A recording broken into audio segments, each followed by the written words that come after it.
Hi students, welcome to DS Economics channel. Myself Devadatta Sahu, and today we are going to discuss about the detailed notification of OPSC Odisha Public Service Commission. तो ये आज मैं discuss करवा OPSC PGT रे जो notification आसी तार detail केमती आमर सिलेबस इकोनॉमिक्स बेसिकली इकोनॉमिक्स रे केमती कौन सिलेबस रहिबो एंड ओवरऑल कौन सिलेबस अच्छी केमती एग्जाम पैटर्न हम तापर आम डिटेल डिस्कस करवा। तो यहाँ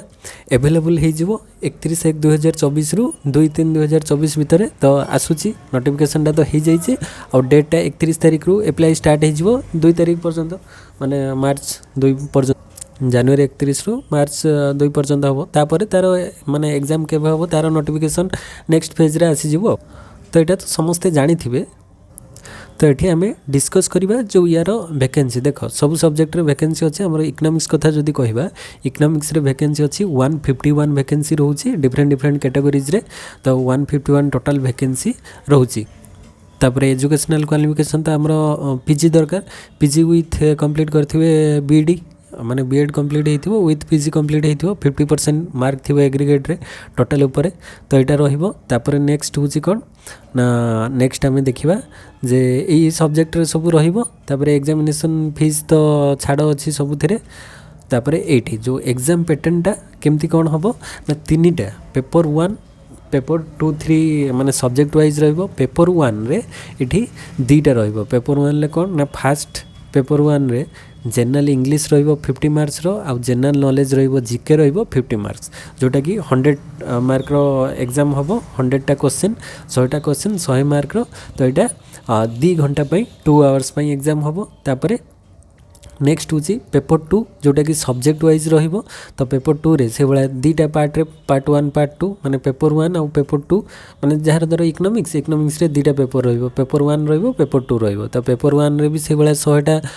माने क्वेश्चन को 100 मार्क से भाया पेपर 2 रे भी 100टा क्वेश्चन को 100 मार्क रहिबो आ नेगेटिव मार्किंग 25% रहिबो माने 0.25% रहिबो माने नेगेटिव मार्किंग। तापर क्वालिफाइंग मार्क हूँ 33% एग्रीगेट उपरे एटलिस्ट 33% रखी दरकार 33 रु जो मैंने बिलो रखी थे धर जड़े टोटाल 32% रखी ताले सी माने काउंटिंग ही हेनी तार पेपरटा धर जड़े 30% रखिला तो 30% रखिला माने सेटा काउंट हम ना। तो 33 ऊपर को रही से काउंटिंग हम तापर तांकर रैंक अनुसार जो मैंने आसवा कथा सीरियली से मैंने आस। तो आउ किसी सेमती विशेष किसी माने ये ना इम्पोर्टेंट जिनस तो ये सब गुड़िक रहीपर आम तार कौन देखा जे सिलेबसटा देखा जे केमती कौन रोचे। तो यहाँ तो रहा तापर ये जो माने सिलेबस रे आम जदि फास्ट पेपरटारे 100 मार्क जनरल नॉलेज उपर आसो जनरल नॉलेज उपर से दे देछि कौन कौन ना देख ये जनरल नॉलेज रे जमती कि आमर करेन्ट अफेयर रहिला तापर हिस्ट्री जियोग्राफी ये सब आसो करेन्ट इवेंट आउ एवरीडे ऑब्जर्वेशन जहाँ भी किसी होची तो ये सब ऊपर बेसिक जिनस ऊपर आसो जनरल नॉलेज जीके। तापर जदि आम जीकेटा आउ इंग्लिश ता पूर्व थिला इंग्लिश भी रही से भाया +2 लेवल इंग्लिश जोटा आमर English grammar basic English grammar रोचे से गुड़िक आसो आ जनरल नॉलेज दीटा रहा। तापर सब्जेक्ट वाइज आम जीवा तो ये सब सब्जेक्ट अच्छी इकोनॉमिक्स जीवा। तो ये देख इकोनॉमिक्स रे से भाया पेपर 1 और पेपर 2 दीटा अच्छी। तो पेपर 1 रे यूनिट 1 रे माइक्रो इकोनॉमिक्स रहा मनी बैंकिंग इंटरनेशनल ट्रेड रहा तापर यूनिट 3 रे मैक्रो इकोनॉमिक्स रहा तापर पब्लिक इकोनॉमिक्स अच्छी तापर economic of development planning and environment रहा। तापर नेक्स्ट हूँ पेपर 2 आसला पेपर 2टा टोटल इंडियन इकोनॉमी रो पाठ features of Indian economy agriculture industry banking sector तापर economic social infrastructure of India Indian external sector ये सब 5टा यूनिट रोचे। तो ताकू डिटेल टिके डिस्कस करवा चलतु। तो यहाँ तार पैटर्न रहिबो जे जनरल इंग्लिशटा 50 मार्क आसो जनरल नॉलेज 50 मार्क आसो। तो 50 100 मार्क आसो यहाँ 2 आवर्स 2 घंटे 100टा क्वेश्चन रहिबो माने पेपर 1 पेपर 2 रे से भाया पार्ट 1 और पार्ट 2 रे पार्ट 1 रे सब्जेक्ट नॉलेज रे माने आसो केते 100टा क्वेश्चन 2 घंटा तापर से भाया पार्ट 2 रे जोटा आम इंडियन इकोनॉमी पेपरटा रहा सेटार भी 100टा क्वेश्चन आसो 2 घंटा। तो यही जो माने सब्जेक्ट नॉलेजटा हूँ इंपोर्टेंट यही दुटा तो जी भी हेले माने पास करदे सेटार बेसी किसी प्रॉब्लम नहीं। माने जो +2 लेवल जहाँ भी किसी इंग्लिश पढ़ी आसुला इंग्लिश ग्रामरटा टिके देखीदेव आउ जनरल नॉलेज जहाँ भी हिस्ट्री जोग्राफी आउ अदर जो करेन्ट इवेंट गुड़ा डेली टिके प्रैक्टिस करदे हो। आम सब्जेक्ट वाइज डिस्कस करवा सब्जेक्ट केमती कौन रोचे। तो सब्जेक्ट वाइज मुझे जस्ट लिखी गोटे जगार तो यू आम एनालिसिस करिपरिबा जब आमर एसएसबी इकोनॉमिक्स रे कौन थिला आउ एठी कौन डिफरेंट अच्छी आमको अधिक पढ़ाई पड़ो कि कम पढ़ाई पड़ो। तो ये देख पेपर 1 रे सी 5टा यूनिट डिवाइड कर 5टा यूनिट रे फास्ट माइक्रो इकोनॉमिक्स। तो माइक्रो इकोनॉमिक्स भी आमर एसएसबी रे थिला माइक्रो इकोनॉमिक्स एटारे भी से खाली जस्ट एटारे आहरी कम अच्छी एसएसबी रे अधिक थिला एसएसबी रो सिलेबसटा देखिबो टिके भास्ट थिला एटारे एते अधिक नै ताठो टिके कम रहिछि। तापरे जेहेतु एटा पीजीटी रोचे ना +2 लेवल रे माने +2 एटारे क्वालिफाई कले कोन +2 पिला को पढ़ाइबो तो सेति पई एटारे सिलेबसटा टिके कम रोची in comparison to SSB syllabus. तो एठी माइक्रो इकोनॉमिक्स रो सिलेबस रहिला माइक्रो इकोनॉमिक्स तापरे money banking and international trade macro economics public economics economics of development planning and environment. तो ये देख फास्ट रे माइक्रो इकोनॉमिक्स ये गोटे यूनिट मनी बैंकिंग ये गोटे यूनिट इंटरनेशनल ट्रेड धर 1 2 ये 3 करदे एटा 3टा माने अदर अदर ब्रांच एगुड़िक मैक्रो इकोनॉमिक्स ये हूँ 4 पब्लिक इकोनॉमिक्स 5 रे आसीबो इकोनॉमिक्स ऑफ डेवलपमेंट ये 6 रे आसीबो आउ एनवायरनमेंट आसीबो 7 रे। तो 7टा यूनिट एठी हे जाउची से मर्ज कर दैछि सेत पई 5टा यूनिट अछि किंतु डिफरेंट डिफरेंट कले एठी 7टा हे जाउची micro money banking international trade macro economics public economics आउ डेवलपमेंट तापरे डेवलपमेंट प्लानिंग सेटा गोटे यूनिट रे आसी एनवायरनमेंट से एनवायरमेंटल इकोनॉमिक्स जोटा सेटा गोटे अदर हे जाउची। तो 7टा एठी हे जाउची 7टा आउ जो तौक आसवा पेपर 2टा टोटाल हूँ इंडियन इकोनॉमी। तो इंडियन इकोनॉमीटा गोटे सेपरेट से यूनिट कर देछि इंडियन इकोनॉमी रे। तो जदि आम नबा 7 ये गोटे इंडियन इकोनॉमी मिसे देले ये केतेटा हे जाउची ना 8टा यूनिट एठी टोटाल हे जाउ। तो ये टोटाल 8टा यूनिट आमर 8टा यूनिट टोटाल हो जाउछि। तो एसएसबी रे आमर केते 10टा यूनिट थिला ताले आ रेस्ट कोटा नाही ना एठी मैथमेटिकल इकोनॉमिक्स नाही मैथमेटिकल इकोनॉमिक्स नाही स्टैटिस्टिक्स नाही ए दुटा एसएसबी रे थिला ए जगह रे नाही। तो जो मानकर मैथमेटिकल माने प्रॉब्लम होतला सेठी तो एठी इजी हबो मैथ नाही सब गुडी को थ्योरी अछि। तो एठी जहाँ भी अछि थ्योरेटिकल क्वेश्चन रहिबो एठी। तापरे पेपर 2टा रे देखो पूरा Indian economy part features of Indian economy first रे रहिबो first unit second unit Indian agriculture and industry agriculture industry तापरे banking and service sector of India एटा यूनिट 3 रे रहिबो यूनिट 4 रे economic and social infrastructure of India 5th रे रहउची Indian external sector. तो ए सब गुडी को ऑलरेडी आगरू पढ़ी थिबो +2 लेवल रे भी ये सब गुडी को रही features of Indian economy agriculture industry service sector तापरे इंफ्रास्ट्रक्चर एक्सटर्नल सेक्टर ये सब गुडी को रही +2 +3 सिलेबस पीजी सिलेबस सब थे सब गुडी को अच्छी से सिलेबस को आउ थे रिपीट हम आउ एसएसबी रे भी थिला आउ एपटे माइक्रो मैक्रो एगुडी को जहाँ भी थिला सब आगरू पढ़ी थी जो मैंने एसएसबी प्रिपेयर होते से तो ऑलरेडी पढ़ी थे आउ जो मैंने नुआ करके ओपीएससी पीजीटी प्रिपेयर होती तो आगरू भी +3 सिलेबस रे सब अच्छी तो से सब गुड़ी को पढ़ी पार। तो ये प्लानिंग करिकी स्टार्ट कले माने सिलेबस यूनिट वाइज ताको कवर करिकी सेतरो किसी इंपोर्टेंट माने जहाँ भी किसी कॉन्सेप्ट रहिबो एमसीक्यू रहिबो प्रैक्टिस करिवो तापरे रेगुलर बेसिस रे प्रैक्टिस कले हे जिवो बेसी किसी एथिरे माने मैथ कि स्टैटिस्टिक्स ए सब नाही थियोरेटिकल पार्ट रहुची आउ एटा इन कंपैरिजन टू एसएसबी एठी टिके मॉडरेट लेवल लो क्वेश्चन आसीबो एते हार्ड आसीबो नाही काइना पीजीटी लेवल रे एग्जाम टा +2 लेवल एग्जाम टा ना तो सेति पई एथिरे ताठरू टिके माने कौन आम कहीपर इजी क्वेश्चन आसीपे आ। तो सिलेबसटा देखिल ये सेमती देख माइक्रो इकोनॉमिक्स रे आमर कौन कार्डिनल एप्रोच रही इंडिफरेंस कर्व रही reveal preference laws of return to scale तापरे cost curve duality in production value determination under perfect competition monopoly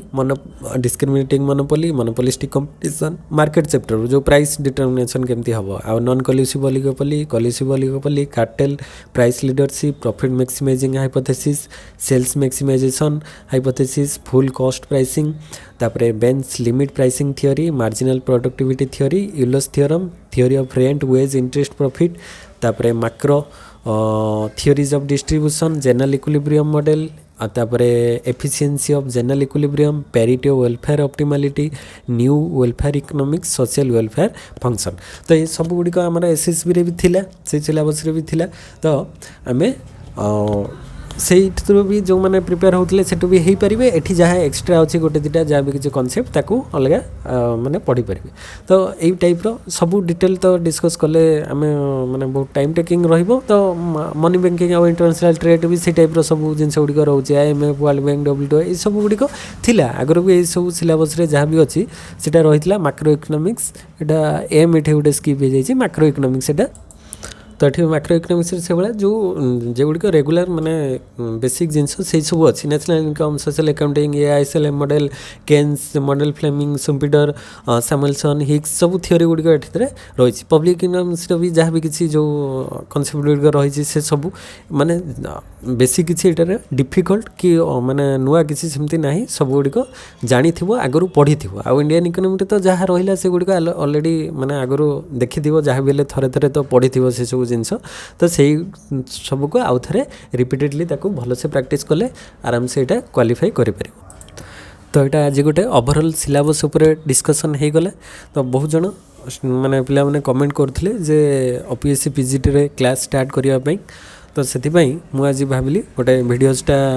माने सिलेबस उपरे डिटेल डिस्कसन करदेले तापर आमे स्टेप बाय स्टेप गोटे गोटे कॉन्सेप्ट वाइज जीवा कहना टाइम तो अच्छी एग्जाम तो माने फॉर्म फिलअप डेटा केबे माने लास्ट जनवरी 31 आरंभ करी जनवरी गला फेब्रुआरी टोटालटा मार्च मास पर्यंत चलो माने फेब्रुआरी मास फुलटा पूरा माने एप्लाई हम तापर मार्च रे तार नोटिफिकेशन आसीबो जे केबे कौन एग्जाम हबार पॉसिबिलिटी रहिबो तो सेटा एबेटो तो एक्सपेक्ट करी होबनी केबे तथापि माने टाइम से दबो सेमती नुह कि माने संगे संगे एग्जाम हो जिवो टाइम निहाती माने 3 मास 2 मास 3 मास तो माने टाइम रहिबो माने प्रिपेयर हबा पई तापर जहाँ भी किसी नोटिफिकेशन आसीपारे तो हुए तो इलेक्शन अच्छी इलेक्शन पूर्वर हबार सेमती किसी पॉसिबल माने कही हम ना हो पारे न हो भी पारे सेमती किसी ना इलेक्शन पर भी माने आसीपारे कहीं ना ऑलरेडी जाइए आमर एसएसबी रिक्रुटमेंट होती एसएसबी पर आमर पीजीटी भी गोटे जाइए एसएसबी जाइए तो से OPSC PGT रे हुए तो इलेक्शन पर हो पारे कि कौन कर सेमती तो किसी जना नहीं देखा टाइम अच्छी तो मु भावुची आमे पेपर 1 जोटा रहा जनरल इंग्लीश आउ कौन जीके सेटा तो तुम निजे निजे प्रिपेयर हो पार से किसी माने क्लास करवा बेसी किसी आवश्यक ना सेटा खाली जस्ट क्वालिफाइंग सेटारे एते किसी तापरे एम्फासिस दबा दरकार नहीं परीक्षा आगु अल्प भी पढ़ले हो आमे सब्जेक्ट वाइज डिटेल डिस्कस करवा तो मु भावुची जे कमेंट करो समस्ते जदि चाहूच गोटे डेडिकेटेडली पढ़ाई तो मुझे स्टार्ट करी तो जमती आमर एसएसबी चली क्लास माने ठीक ठाक एग्जाम पूर्वर जहाँ भी गोटे कंप्लीट होता तो से टाइप एठी भी स्टार्ट करवा भावी माने ये भितर जल्दी स्टार्ट करी आ कमेंट सेक्शन में कमेंट करो जदि चाहूच ताले प्रथम रु सिस्टमेटिकली गोटे स्टार्ट हम आउ एटार किसी सेमती माने मु ये करके स्टार्ट करी ना बेच फ्री रे ही हम एटार किसी क्या किसी पे करवा दरकार नहीं फ्री रे क्लास हम जमती यूट्यूब रे अपलोड होता सेमती हम और जार किसी डाउट रहिबो कमेंट सेक्शन में कमेंट करियो मु ट्राई करी ताकू सॉल्व करिया पई तो सेटारे जेहेतु शॉर्टेज ऑफ टाइम सेटारे आमे पूरा डिटेल थियोरी डिस्कस करि पार नथिले एटार मु भाबुची कि थियोरी आमे जति की अछि सबुथ अल्प अल्प डिस्कस करने माने जी हो पार ताकू ट्राए करी माने सिलेबस वाइज कवर करने जमती कि माइक्रो इकोनॉमिक्स रे fast critic of cardinal approach तो कार्डिनल एप्रोच कौन कार्डिनल ऑर्डिनल भितर डिफरेंस कौन ता भितर केमती कौन माने क्रिटिक कराइला कार्डिनल एप्रोच को कहीं क्रिटिसाइज करागला तार क्रिटिसिजम माने को माने क्रिटिसाइज करथिले तार रीजन कौन थिला से सब को डिटेल्स माने गोटे क्लास हम तो ये टाइप चलो जिते दिन चलो तो नोटिफिकेशन जदि आसी जाउची जबे जे एग्जाम ए डेट रे अछि तापर आमे डिटेल आउ जहाँ रहिबो ताको रेस्ट कवर करबा तो ता पूर्व एबेठू स्टार्ट कले माने सेतेबेल को ठीक किछि सिलेबस कवर हो जाइथिबो मु भाबुची तो आमे नेक्स्ट वीडियो रे नेक्स्ट ईयर रू क्लास रू स्टार्ट करबा तो कमेंट सेक्शन में कमेंट करो बा आउ किछि सजेशन चाहू सजेस्ट करो तले मु ट्राई करबी सेही टाइप रो क्लास को स्टार्ट करबा पई तो आशा करे समस्ते बुझी पारिथिबो आ जदि किसी डाउट रोची कमेंट सेक्शन में कमेंट करो नेक्स्ट वीडियो रे आमे देखा हबा तले सेते पर्यंत समस्त को धन्यवाद जय जगन्नाथ।